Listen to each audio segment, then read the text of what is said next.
Welcome to పూరలుక్. వాహనదారులకు oil కంపెనీలు మరోసారి గట్టి షాక్ ఇచ్చాయి. దేశవ్యాప్తంగా పెట్రోల్, డీజిల్ ధరలు మళ్లీ పెరిగాయి. అంతర్జాతీయంగా మారుతున్న పరిస్థితుల నేపథ్యంలో చమురు సంస్థలు ధరలను పెంచుతూ ఈ నిర్ణయం తీసుకున్నాయి. అయితే పెరిగిన ధరలు తక్షణమే అమల్లోకి రానున్నాయి. కేవలం 4 రోజుల వ్యవధిలోనే చమురు కంపెనీలు వరుసగా రెండుసారి ధరలను పెంచేశాయి.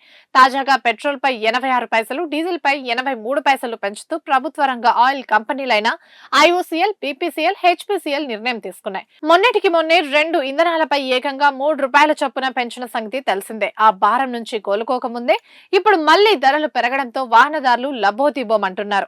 అయితే ఈ ధరల పెరుగుదల వెనుక అంతర్జాతీయ సంక్షోభం ప్రధాన కారణంగా కనిపిస్తోంది.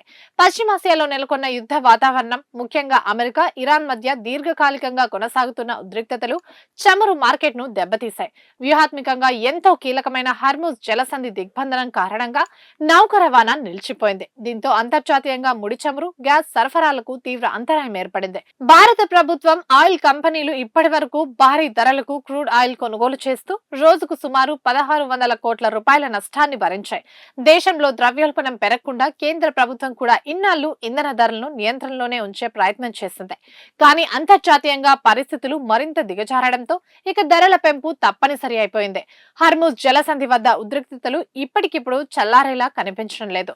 మరోవైపు యుద్ధ వాతావరణం కూడా అలాగే కొనసాగుతుంది. ఈ నేపథ్యంలో ఇంధన ధరల పెంపు ఇక్కడితో ఆగేలా లేదని, రాబోయే రోజుల్లో సామాన్యుడిపై మరిన్ని భారాలు పడే అవకాశం ఉందని ఆర్థిక నిపుణులు అంచనా వేస్తున్నారు. ఇవి ఇప్పటివరకు అప్డేట్స్. మరిన్ని అప్డేట్స్ కోసం చూస్తూనే ఉండండి పూరా లోకల్.